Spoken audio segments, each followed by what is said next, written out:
Good morning again. So I wanted to do a quick video on how I salvage some sterling silver pieces to make jewelry.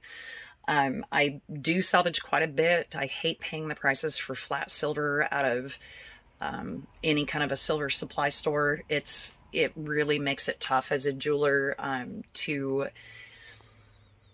sell your jewelry at a good price if you are overpaying for your silver. And I deal mainly in sterling silver. I do deal with some gold sometimes, but gold is pretty expensive, so I try not to do too much in gold. But I wanted to show you my stash a little bit, because as a cab maker also, I hoard stones and hoard silver. And so you get to see what's in my safe. So this is my little jeweler's hoard. And in here I do have some salvageable items. These are off of a sterling silver plate. And so this plate was actually quite large, if you can imagine that circle returning. And so I did an earlier video of a cuff that I had used with these. And so the cuff that I had made is like this, and it has a plate in the center to solder these two parts together, and so that this is one solid, and then it has a large turquoise stone here. So these I will be using probably on a cuff or something soon. I have a cuff already made, ready to go. This piece, though, I keep having issues with that piece, so I'll do another video on that one later. But I have a variety of different stones and things that I recycle. And so sometimes I'll recycle items that, like this earring here. This is nice. It's sterling silver. It's a mass cast, mass produced piece. But this is huge as an earring. This is a very large earring. And so I like the feathers. So the feathers will be cut off.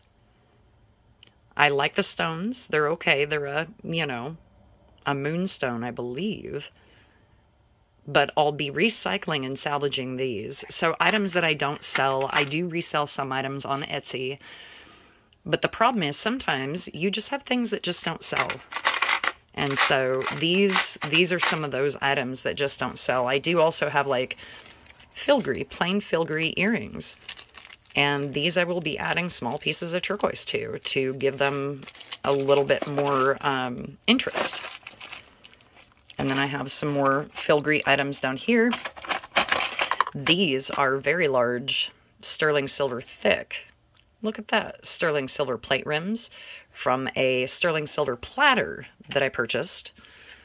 And I buy a lot of my sterling silver off of eBay, as well as off of, I found a few things on Facebook Marketplace, but eBay is just the best bet. Just make sure that it is stamped either sterling or 925. And that entire piece should be sterling or 925, with the exceptions of some silverware, and I'll get to that here in a minute. These are opals that I've chosen that Tess is going to use in her jewelry. So pretty nice Boulder Opals. Got a few of those. This is a Boulder Opal. This was the first opal that a friend of mine had ever cut. And so he has passed on now, and so this will be a personal piece for me. It is an Australian Boulder Opal. Beautiful color to it. This piece here, so this is an Oregon Sunstone. And so this piece, I think I paid $300 for the rough on this piece. It took quite a while to cut this because there was some other boulder in it that I had to carve out. And so this is a carved piece of Oregon Sunstone. Oregon Sunstone's kind of tricky because the price of it varies so much. And so this piece has that Alexandria stone effect, where it has the green in it, it has the red in it, it has the kind of like a silica in it, almost looking stuff that makes it kind of look like opal. So as a cabochon maker, the person who cuts the stones and the jeweler, I kind of get lucky in that way that I can pick and choose stones that I want to keep, and then sell others, you know. And so sometimes it's because they have a personal meaning, and other times it's just because it's a good looking stone. So these are some pieces that I have salvaged. So these all came from, with the exception of this guy, my mom found this at the Goodwill for like $2. Heck yeah. So these are all pieces that I salvaged from the neighbor next door. So the neighbor next door passed away. His family put a great big bin out in front of his house and dumped everything, the whole lot. Super sad. But we went through it with the permission of his son and took some items out and found these. So this is sterling silver. Cute little candy dish. These are sterling silver. And if you've never dealt with like sterling silver as dishes or as silverware before, let's see if we can zoom in and show you the markings that you're looking for. So this is on the knife. Sterling. So this entire knife is sterling silver. It is all uniformed. You can tell that there is no difference in between the two metals for the blade or for the handle. This is just kind of a molded, I think, like molded piece right here. That would have come out in their mold that they made. So these three pieces here, I will probably use the handles as rings, and then I will hand hammer these out here, because see how thick this is right here? But it gets relatively thin here. It's not super thin. It's actually thick enough where I can't bend it. But I'll hammer these ends out to actually make the backing for some pieces. And I'll do that here in a minute in the video. This piece here is sterling. Now, the problem with this piece, if I zoom in, let's look for the sterling mark.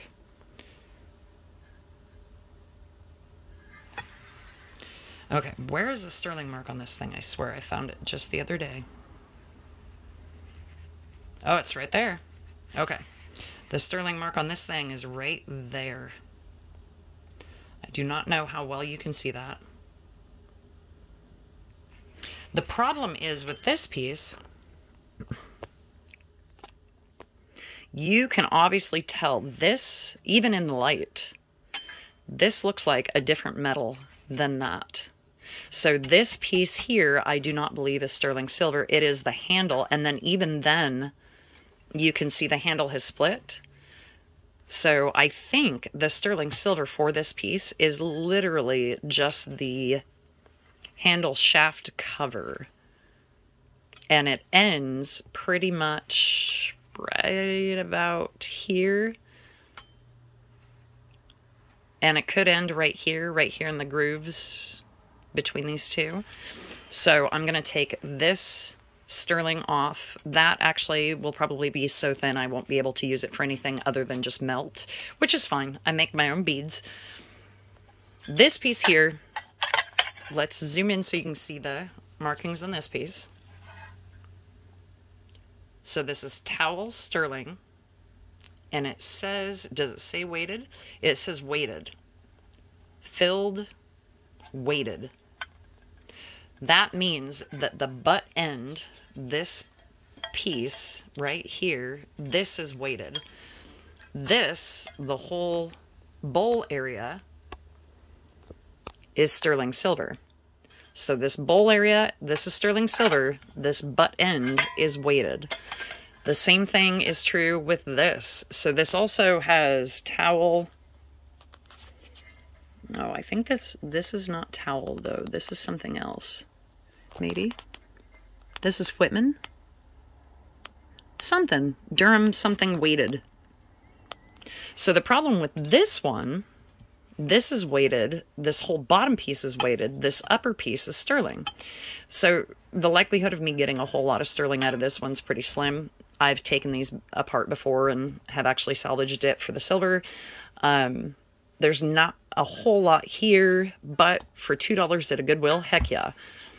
And I'm going to salvage and use more of the silver than what I would get if I sold it on eBay, because even if I weighed this, it would not give anyone an accurate measurement of like its weight, because it is weighted.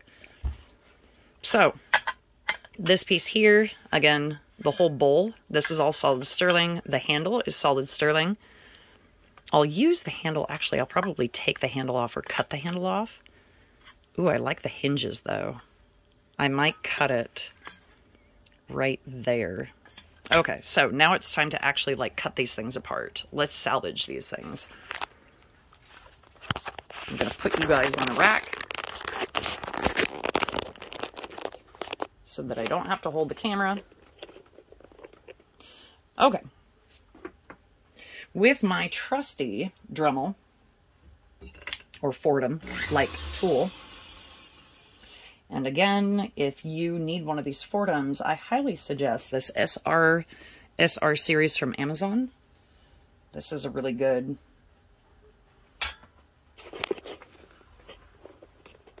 Let's get you guys pushed back just a little bit. I don't know if you can see me. All right. I'm going to use a small cutting tool.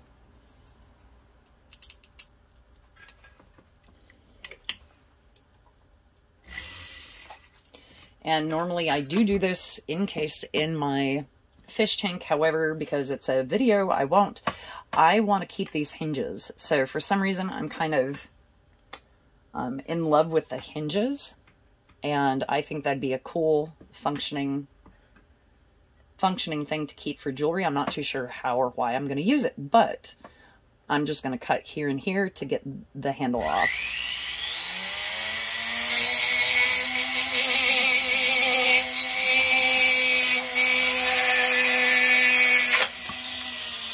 There we go. And I just broke my cutting head, so those cutting heads that I use are pretty thin. They're the same as what you would use for a jeweler's blade. You can use a jeweler's blade on this. The problem is the amount of time it would take. And so as long as you're not breaking the heads of these little cutters like I just did, then it doesn't take too long to salvage. Are you serious? There we go. Does not take too long to salvage the pieces that you want to take off of the plates.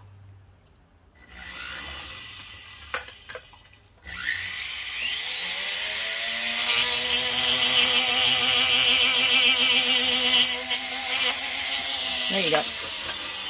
One side.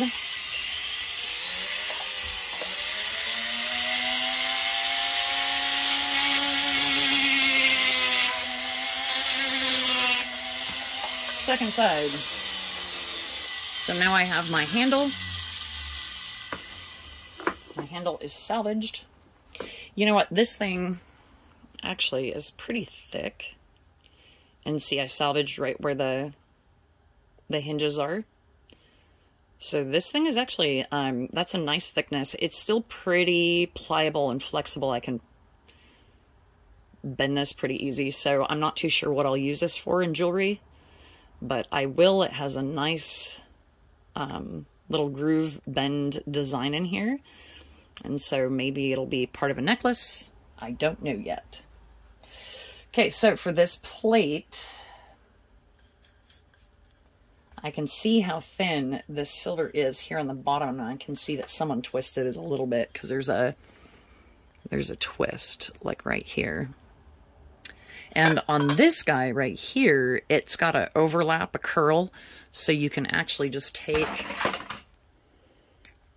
and pick off the silver.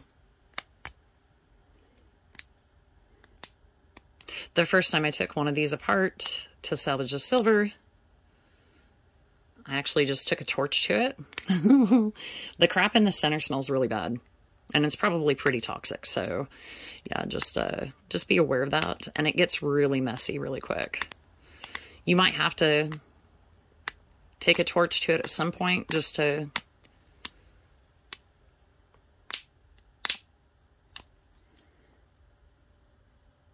get your silver salvaged, but if you can, try to pick it apart.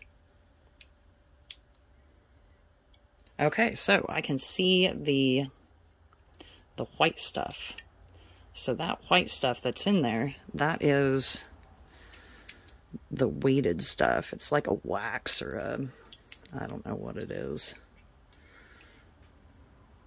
And again, the silver's so thin that honestly it's just going to be used for scrap. So I will make little balls out of it. I will cast it. I can do quite a bit to it. So now I can pick off the top portion of it.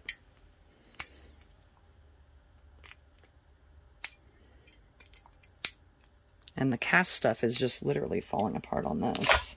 Oh, there it goes. So that is the base. And as you can tell, this is like, you don't want to use this to back anything with if you're doing jewelry. This is too thin. And it'll melt right away as soon as you go to solder something to this. You can actually make your own solder. So make your own sterling solder out of this stuff. That'd be a great idea.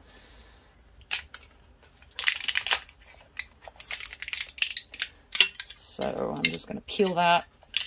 And I know that the head is cast.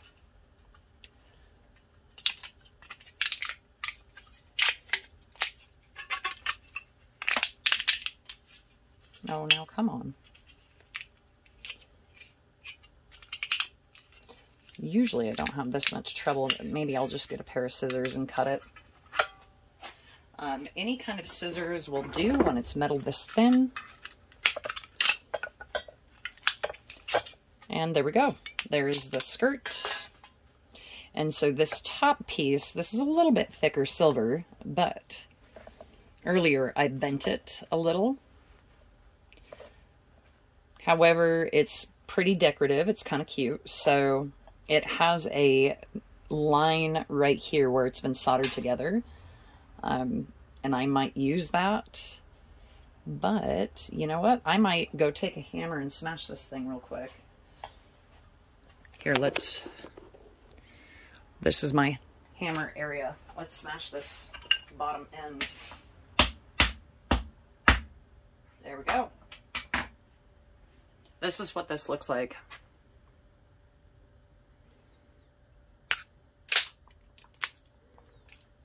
So they put a, it's not silver. This is not. They've put a, I don't know, like a shaft to connect the two in the cast. I'm going to throw this cast stuff away.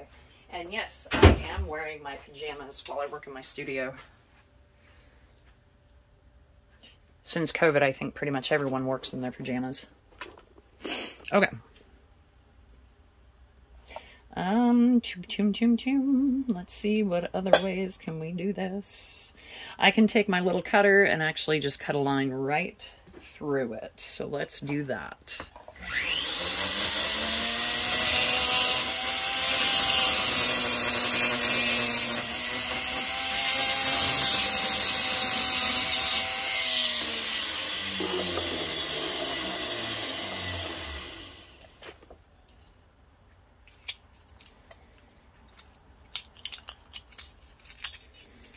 Head comes out. So this little piece here, this is silver too. And so we've salvaged literally like maybe a gram or two of silver. Look at that. Isn't that amazing? That they can do it so thin. And then even this is pretty thin. The upper part, I will probably just cut this and relieve the lower part from the upper part so that I can use the lower part for something. Let me get a better pair of scissors.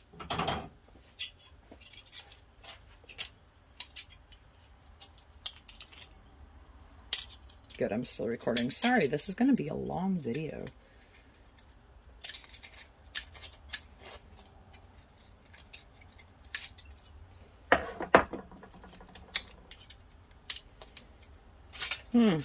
Okie doke.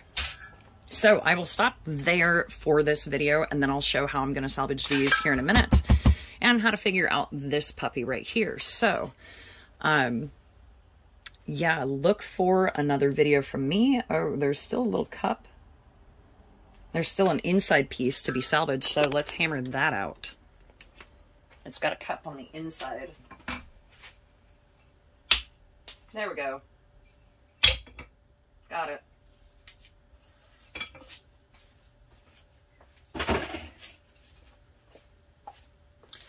It's got some wax in it from being actually used as a candle holder, but, you know, whatever. So all that I will crumple down and put in my to melt pile for different uses.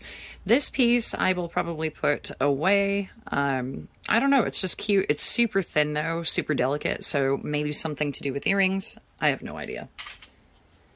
Okay, that's it for this video. I'm gonna make another video so then that way people don't have to sit through all the videos when I do the rest of this.